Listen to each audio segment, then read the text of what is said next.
Okay, you asked me to speak about Yitzchak Ginsburg, the Mekubal in Eretz Yisrael. For a while he was at Kever Yosef. So I thought, why about that? Maybe you just talk about Mekubalim in general. What is a Mekubal? What type of job is it? What type of knowledge do you need to have to be one? And what type of knowledge is good to have and experience to be a skilled one and be a professional and be best at it?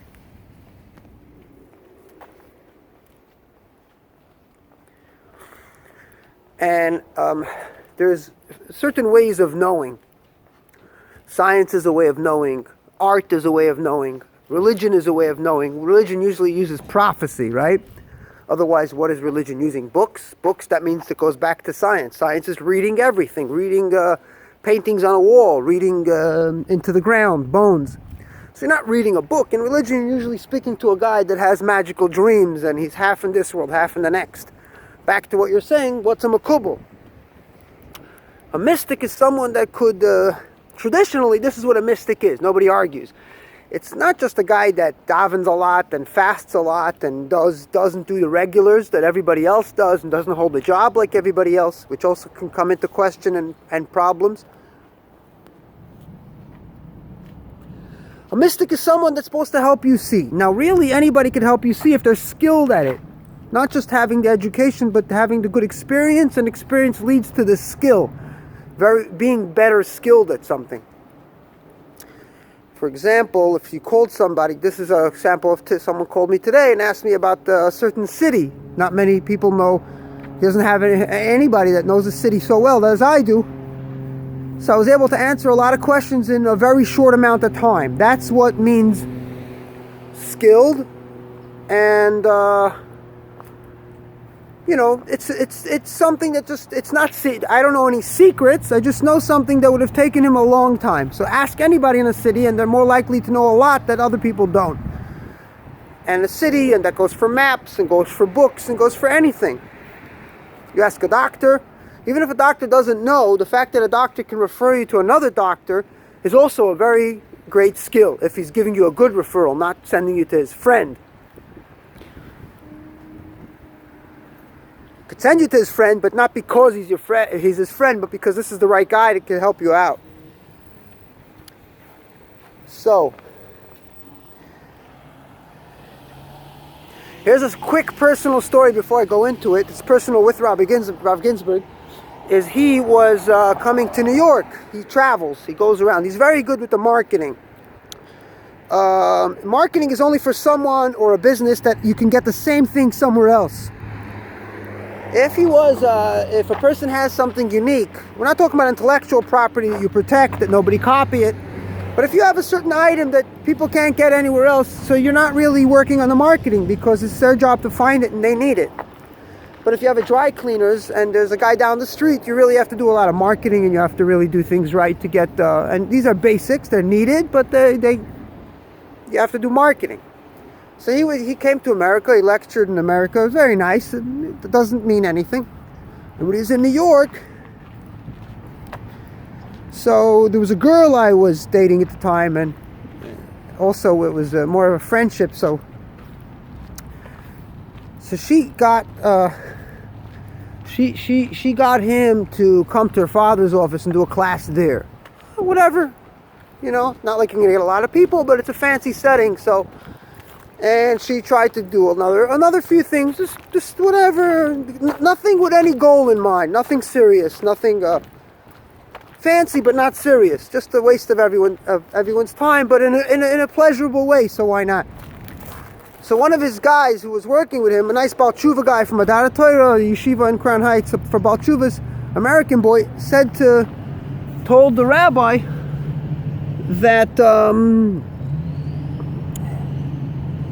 that he should tell her that I'm not, she shouldn't be dating me. And that's, you know, it's a common thing in yeshivas and stuff like that. But in this case, he did not know me and the guy did not know me. So what was he saying? So basically he was saying something very quickly. He made a big mistake. This is a mistake that he could apologize for even now if you tell him about it. The mistake was he said something that he does not know. A good scientist or a good doctor will tell you, or any skilled professional will tell you, I don't I don't know. Even a dry cleaner, if you can't get a stain out, he'll tell you, I don't even know how to get the stain out of this thing. Or he could tell you, I know that this stain can't come out. Wherever you'll look, he'll save you time, and that's a very skilled and valuable answer.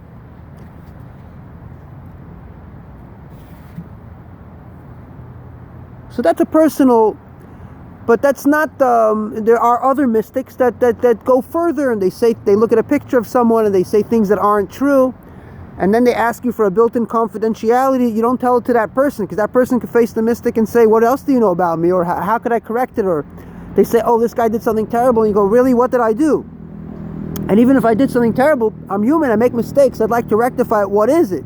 Which is a story that I heard of, I don't know the Makubbal's name, I would give it out in a second. Quacks like that I'd love to confront. But again, what do we, I was thinking, what do we care about these people? If we know that there's nothing for us to find there and nothing for us to search. A lot of professionals would come to his classes, like he did one in Kings Point in Great Neck, New York. Shout out to Great Neck. So when he came, I saw some smart people. They're in a naive young bacher like myself, and I believe that this is some type of Kabbalah. And if you look at his books, the back flap, the background that he gives, of Ginsburg, for example, but again, this is not about him. This is about what is a mystic. Once you know what a mystic is, you don't have to start checking in someone's personal life. You know what he is, you know you don't need him, and you move on. And the library is full of amazing things to occupy your time with, if you're fortunate enough to even have leisure time. So on the flap of his book, it says that he went to university. He has a good secular education. Now, what is he writing that for? I think he said he had something in mathematics or some type of science. Some science, I don't know what he studied, besides from mathematics. Anyway, if he studied that stuff, why isn't he working in that stuff, even part-time? Was he good at it? And I also listened to him for 10 minutes. It started out on he was speaking about the Alter Rebbe, for example.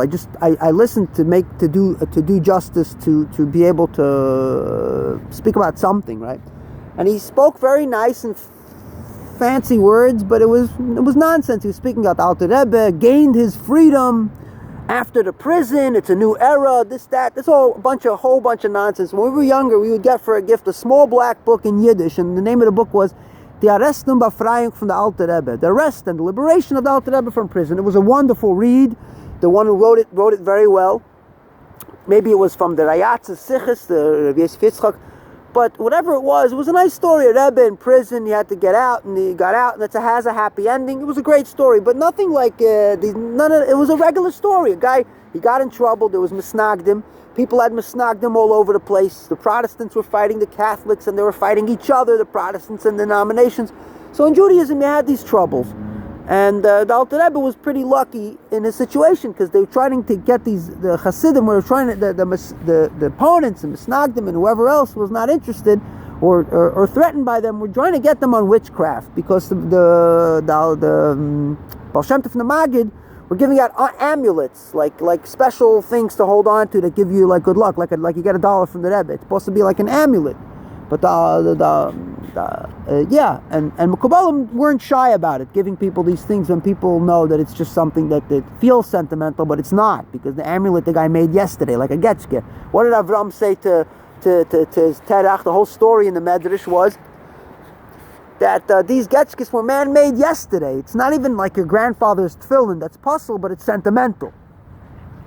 So anyway, so when a Mekubal brags, or this is it's not that he brags. He puts this on his short little bio that he has a secular education. So you would think, who's he appealing to? So back in the day, a true mystic or any type of these guys was a guy that was cut off and secluded from the world, and didn't have, not only did he not go to university, but he was someone who didn't have a past even in regular mundane pursuits. He never had a job. Things like that made people think that these guys were holier and closer to some type of cosmic or divine or whatever. And this fed into people's imagination, and this is what people enjoyed and gave them a good time, and this is how mystics made a living. But in the end, they didn't really provide anything good for the world. Like I said, he gave bad advice, and advice that he knew nothing about, which proves on the character, because nobody does this by mistake.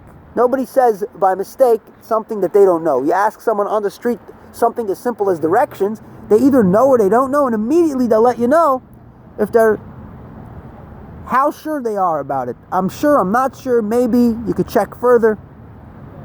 So there's no excuse for such a mistake of giving bad advice about shidduchim when he knows nothing about the personality of both of us. Now, I want to go back and explain this, go back a minute. Why would he say that? It's because I was a frum-looking boy and she was a modern girl that was secular educated and her parents weren't frum. So he thought, first of all, he could score her a shidduch. He has plenty of guys on his roster that could go, especially when there's money involved.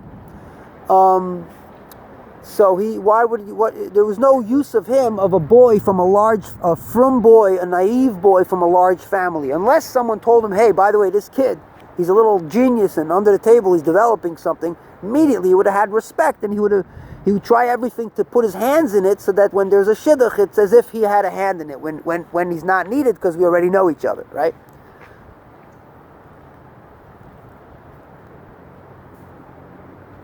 This example is very important to understand what is a mystic and what is the ways of knowing. There's ways of philosophy, ways of knowing, questioning and answering. And then there's these mystics who could convince you that they know stuff, that they see stuff. So if you watch on YouTube, there's these skeptics who show you how they could crack these guys in a minute. But really, what do we care about these people? What Shaykhis? Yiddishkeit is a very organized religion in terms of halacha and in terms of when we have holidays and when to pray, right? And when to wash our hands. So we don't really need these guys to tell us anything. The only time they come to play is when a doctor or a scientist says they don't understand or don't have an answer now for a question. Then these guys could come and pretend that they have answers.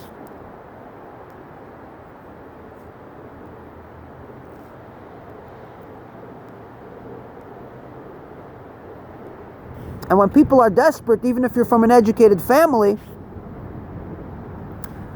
and you have good brothers and sisters to support you, they can't stop you if you believe in this guy. If you believe in it, then what are they going to tell you? They can't fight it out of you and tell you, go away, this guy's a quack, you know.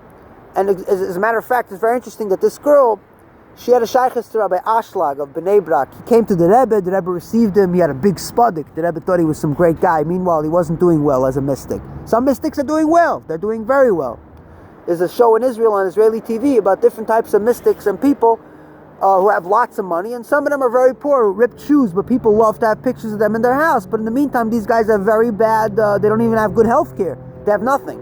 And they're just mystics, and they yell a lot, and they pray a lot, and people are just chasing them, but they're running away. They don't want to really be organized. So Rav Ashlag, he looked at a photo of me, and he told the girl that I'm taking some medications, and I didn't have any medications. I didn't need anything at the time that I knew of. Meaning I had nothing, I had no need for anything, even to help me focus on academics or whatever you're talking about, these popular drugs. But he looked at a photo and he told her I'm on medication, so there he lied. So what are you going to do? The guy looks like a holy guy and he wears a big shtreimel. He would come to these wealthy neighborhoods like Kings Point, New York, these expensive zip codes, and he would convince people that if they give him money, he has solutions to big world problems or small problems, like someone in the family is ill or something. So the interesting story to that, the happy ending or the sad ending, the way you look at it, depends if you feel vengeance or not, is that he was arrested in Paris for smuggling drugs. I mean, this is a guy that you would never, at the airport, the security, it's a miracle that they even stopped him. He looks so majestic. He's a tall guy with a big, beautiful beard. But what he said about me was, for what reason? To pretend that he knows stuff. I don't think he had any intention to do damage. He just had to pretend that he knows stuff and really he knows nothing. So, I remember buying one of Ginsburg's book on marriage, and he would go into what kissing is, and he would go, it's a simultaneous connection with them.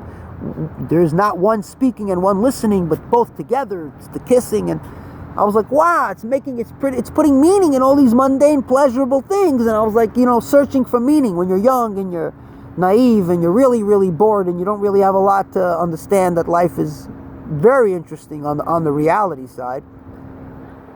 You can end up looking to such people for answers or intellectual entertainment, which it's neither, by the way. So I bought one of those books with my lunch money. He was speaking in 770. then the Bachram got angry at him because they noticed that he was trying to not just be a guy that's fabrenging, but he was considering himself like a Rebbe. So one guy, he was Oren Migdal, was about tshuva from a nice family in Israel. His parents spoke Yiddish. It was really rare. I spoke to his mother in Yiddish. He stayed by us for a couple of months because there was no room in the dorm. And he told me he was angry at Ginsburg because he sat down like a Rebbe and he told people Mach l'chaim. So that's an internal religious conflict when religion doesn't agree with something within. It's an internal problem, which is, I hope none of you have to worry about. And he does want to be a Rebbe. He's not getting, you think he's successful, he's not really successful. If he had, and not because he's not skilled at getting followers, it's because he's in the wrong place at the wrong time. Lubavitcher Rebbe was at the right place at the right time, right when the conservative movement was going down, and the people didn't have an organization to go to, and there was a lot of searchers in the 60s and all that. So he was in the right place at the right time, and he took over Chabad, which was a nice dynasty of Chassidus, but it expanded, and it is what it is today. So he was successful, he had a Cadillac, and he had a lot of leisure time to go to do extra davening at the oil, and whatever else the world benefited from it. If you found anything, let me know. But so he's very clever, and he does the exact thing the Rebbe does, which he doesn't call himself something special, or even next Lubavitcher Rebbe, or Mamal Makam, or something like that. But he calls this generation this 10th generation. By calling this the 10th generation, he's automatically, this is what one of his half followers, his skeptical followers, a guy that's not really following him but sitting in the crowd listening, said to me that he's calling himself the 10th Rebbe, so to speak. 10th generation, he's a 10th Rebbe. I don't know what that means exactly, because he should have been calling himself the 9th. But again, if you found something personal, you could go have it out with him. But if you're just angry that he's having followers, I mean, live and let live, and move on, because your time is precious and nobody can give it back to you. So thank you for watching. I hope I gave you what you wanted. Thank you very much.